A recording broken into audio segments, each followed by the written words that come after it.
This is the sad story of Mr. Bump. The trouble was that Mr. Bump just could not help having little accidents. If there was something for Mr. Bump to bump into, he'd bump into it all. For instance, if you were to see Mr. Bump walking down the street in your town, and if there happened to be something to bump into down that street, then you would have to bump. He lived in an extremely nice house. When you were there, you couldn't help having those little accidents.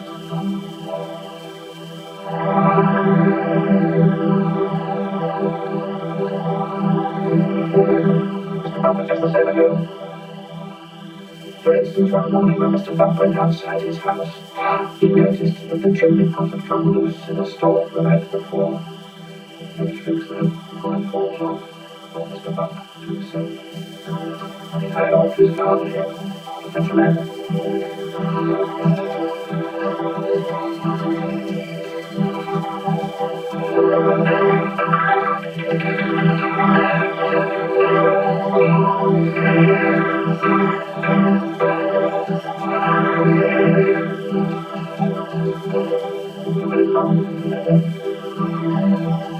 Mr. Bump walked up the garden path with the ladder on his shoulder.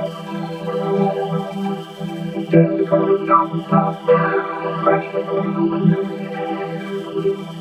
Mr. Bump. And he turned to see what had happened. Gradually the picture had arrived. He figured, Mr. Bump again, and he rested the ladder against the wall of the house so that he could climb out onto the roof, commend the chimney pot, gradually the bedroom window. So you can see how Mr. Bump had his little accidents. Mr. Bump had had many jobs that somehow never seemed to last very long. As soon as anything got lost, or broken, split, chipped, or snapped, or cracked, or torn, or bruised, ripped, crushed, or split, or slit. Guess who got the way? The faces of Mr. Bump went on a farm.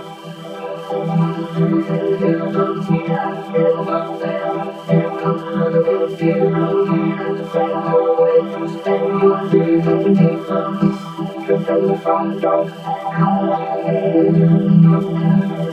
Stood for belt. The farm cat left it up. For instance, when Mr. Bump was proposed when he got his head stuck in the blue box. It's the fire brigade. Come and set him free.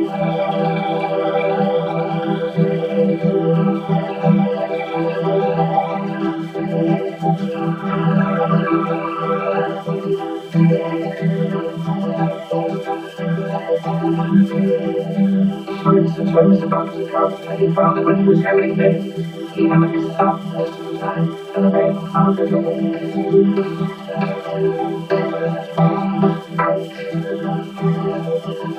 In order to recover from the series of rather unfortunate happenings, Mr. Bump decided to go away from home. Yeah, he could think about what sort of job he could do when he was such a nuisance to everybody. So he set off to the station to get straight to the seaside.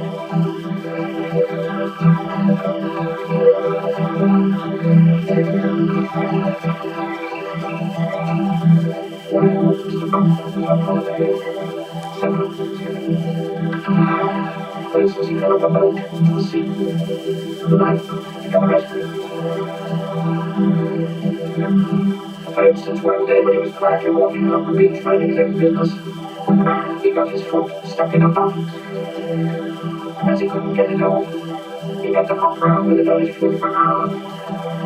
And as he hopped along the beach, he hopped straight into a large hole that's under his dock. And he had to stay there all night because he couldn't climb out on his own.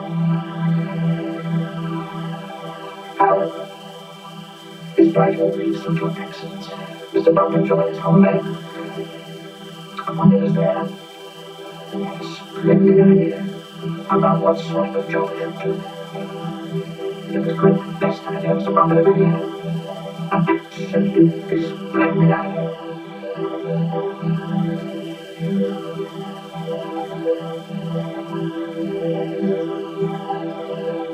And now, Mr. Bump works happily for Mr. Bump, the farmer. Mr. Barry has very large apple orchard on his farm, and that's where Mr. Bump works. Mr. Bump's job is picking apples, but he doesn't use a ladder to climb up the trees to pick the apples, like other apple pickers are all over. Mr. Bump has a much better way of picking apples than that. He just walks around. And before long, Mr. Bump, being Mr. Bump, walks into a tree. Down 4 miles. And Mr. Bump catches him. This makes the job of picking apples much easier. Mr. Bump is very pleased about his new job, and Mr. Bump is very pleased about his apple picker.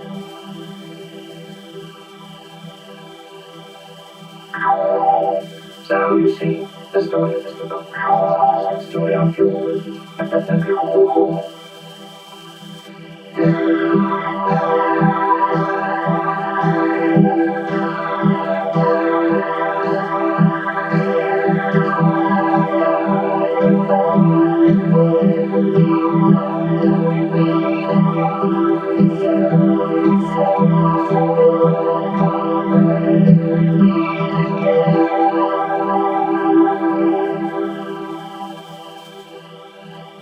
In a few moments, cartoon fun, Arnold Hardy, then followed into the incidents by the record breakers, including an attempt on the World Cucumber Slicing Record, the smallest newspaper in the world, and also a record breaking motorcycle.